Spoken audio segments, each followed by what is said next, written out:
Hello everybody. In this video, I want to talk to you about dimensional analysis. Now, this is a big phrase that doesn't have any real intuitive meaning, but basically dimensional analysis is going to be about how we're going to use units and figure out what units we should have for our answers when we're doing calculations. But we're also going to see that if we're using dimensional analysis, it actually helps us to go the reverse way. We can actually use the units in order to help us intuit what the correct calculations we should be doing are. So the first thing I want to talk about is going to be conversion factors. And to do a conversion factor, we just start with a fact, some kind of equality that is true. For instance, it's true that there's 1 fluid ounce is equal to 29.57 milliliters. All right. From there, we can write two different conversion factors. Okay. One is going to have the milliliters in the numerator, 29.57 milliliters. And then it's going to have the fluid ounces in the bottom, 1 fluid ounce. So we know that there's 29.57 milliliters per, which is how we're going to talk about this division, 1 fluid ounce. And in the other one, we just switch the numerator and the denominator. We can say that there's 1 fluid ounce per 29.57 milliliters. Now this conversion factor, I'm going to be able to multiply by a quantity in fluid ounces in order to convert it from fluid ounces over to milliliters.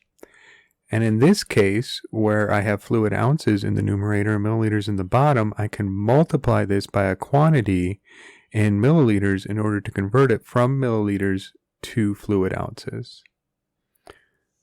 So let's take a look at an example here. I have a can of soda, and it says that it holds 12.3 fluid ounces. And the question is, how many milliliters does the can hold? So if I have 12.3 fluid ounces from the can, I need to choose the conversion factor that has the unit I want in the numerator, in this case 29.57 milliliters, and has the unit that I want to get rid of in the denominator, 1 fluid ounce. And then I'm going to be able to cancel the fluid ounces, do this multiplication and division, which is going to be 12.3 times 29.57 divided by 1 in this case. And then I'm going to see that that's going to be 363.7 milliliters, because that's the unit that I'm left with here. Here I have an example using the metric system. So we saw before that this is a little easier in the metric system, but let's review it real quick. So if I have a board and it has a length of 1.6 meters, what is the length of the board in millimeters? So if we remember our conversions here, we're going to go from meters to decimeters to centimeters to millimeters. There are 10 decimeters in a meter, 10 centimeters in a decimeter, 10 millimeters in a centimeter. Therefore, there is 10 times 10 times 10, or 1,000 millimeters in 1 meter. And that is the fact that I start off with. I can write out a conversion factor. Again, here I have the meters. I start off with meters. I have meters in the denominator. I can cancel those.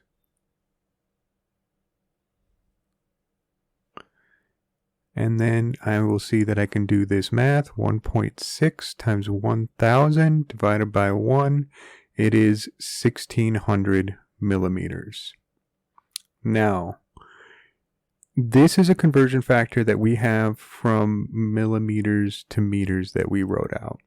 But you'll see that there are actually many conversion factors because there are many true statements that might relate meters to millimeters that you could use in this case. So let's see how we could, for instance, rewrite a conversion factor. So I started off with 1,000 millimeters per 1 meter. And what I'm going to do here is I'm going to use two mathematical identities. It's true that if you have any number and you divide it by itself, that number is equal to 1. And it's also true that if I have any number times 1, that is going to equal itself. These two are a direct result of one another, and both are true. Okay.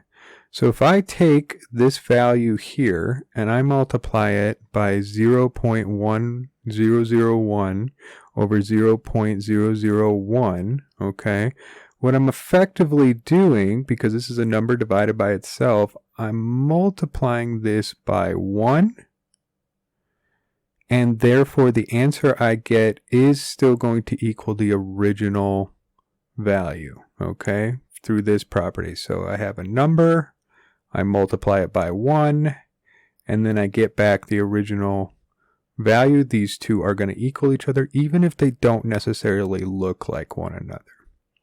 So in this case, I decided to multiply by this value over this value. When I do 1,000 times that value, I'm going to get 1 millimeter. And then when I multiply 1 meter by this, I'm going to get 0.001 meters. And I wind up with a new conversion factor and a new sort of fact. So up here, I said there's 1,000 millimeters for every 1 meter. Here, what this conversion factor is telling me is that for every 1 millimeter, there's 0.001 meters. Both are true, and both could be used to convert between values.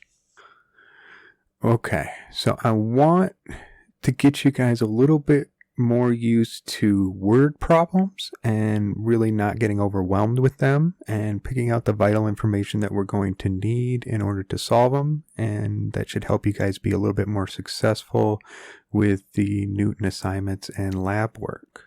So let's read through this problem here. So we have Sheila. She fills her gas tank with 15.37 gallons of gasoline. She fills her tank the following week when the gauge reads empty. She notes that she has driven 384.4 miles since her last fill up. What is her fuel efficiency in miles per gallon, or MPG? So MPG is a common abbreviation of miles per gallon, but as we talked before, miles per is going to mean division. Gallon, we're looking for a quantity as an answer that's going to be miles divided by gallons.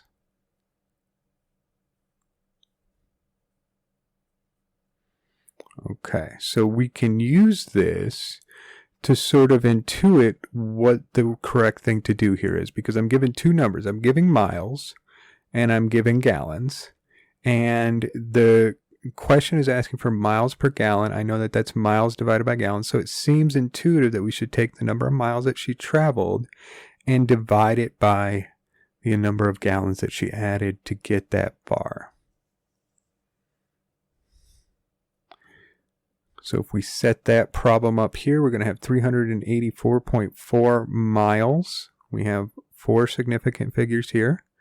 We're going to divide that by 15.37 gallons. Again, there's 4 significant figures here. And I'm going to get an answer after I do this math, okay, which is 384.4 divided by 15.37 of 25.01 miles per gallon, or I could actually rewrite that as 25.01 miles per 1 gallon. And you'll notice that I rounded this value to 4 significant figures because that's what I had to work with over here. Okay, so let's have a look-see at a little bit more difficult problem this time. In this example, we're going to have a runner that completes a 100-meter dash in 84 seconds. What was the runner's average speed in miles per hour? So this is going to be a two-stepper. The first thing we need to do is figure out his speed given the units that we were given. So we need to know what speed is. Speed is going to be distance divided that you traveled divided by the time it took you to travel that distance. So we know he went 100 meters is his distance. It took him 84 seconds to do that. Okay. So in the first part here, we'll calculate the speed. So we have 100 meters, 84.0 seconds. The runner was traveling at 1.19 meters per second. We notice again, we have 3 significant digits here, 3 significant digits here. We get our answer out in 3 significant digits. But it doesn't have the units that we're looking for. We have meters per second. It asked us for miles per hour. So the meters isn't the unit we want, and the seconds aren't the units we want. So we could do this as 2 different conversions. One where we converted the meters to miles, and then we took that answer, and then we converted it, the seconds, the now miles per second to miles per hour, and do a second conversion. But that's not actually necessary. We can do this all in one mathematical statement. What we do need, though, are our facts that we're going to use for the conversions. So I went to Google and I looked up 1 mile is 1,609.34 meters, and there are 3,600 seconds in 1 hour. Now, if I come down here, I have meters in the numerator, which means that I want to cancel those with meters in a denominator. And then the unit I want to replace it with is going to be miles. So I'm going to use the conversion factor. 1 mile is 1,609.34 meters. And then I have seconds in the denominator here. Now, this is a little bit different because so far we've only been talking about canceling the units that were in the numerator of our original quantity. In order to cancel these seconds in the denominator here, I have to put the seconds in the numerator up here. Okay, so it's not that they cancel when, say, they're in the numerator and you put them in the denominator. It's that they cancel when they're opposite one another. So if you have one in the denominator here, to cancel that, you have to put it in the numerator over there. All right. So we're going to cancel this meters with this meters. Okay, so 1 from the attic, as I like to say, and 1 from the basement. And then I'm going to cancel this basement one here with this attic one here. So hopefully the attic basement analogy holds for you guys. And then we just do all the math together. So I'm going to take 1.19, I'm going to multiply by 1, I'm going to divide it by 1,609.34, I'm going to multiply it by 3,600, and then I'm going to divide it by 1. One thing to note here is that we're going to make the assumption that these 1 values here have as many significant digits as I need, and we're only going to allow these values to limit the significant digits. So in this case, I have 3 here, which is our smallest one. We're only multiplying and dividing in this scenario, so I'm gonna get 3 significant digits for my final answer. And when I do all that out, I get 2.66 miles per hour, because what I'm left with is the miles I didn't cancel here and the hour I didn't cancel there. So another example of using multiple conversion factors all together in a single expression comes up often when you're cooking. So let me give you a little example here.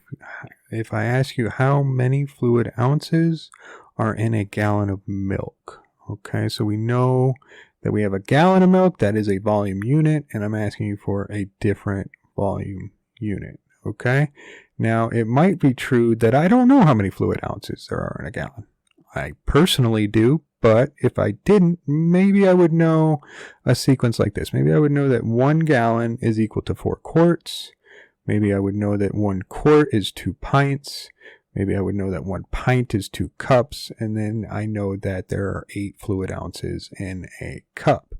I can combine these all together in order to convert gallons into fluid ounces. So let's see how we would do that. We're just going to string them all together, each time putting in the numerator the one that I want to cancel from, or the denominator, the one that I want to cancel from the numerator above, and doing the conversions as we go along. So we have 1 gallon, there's 4 quarts to a gallon. I can now cancel gallons.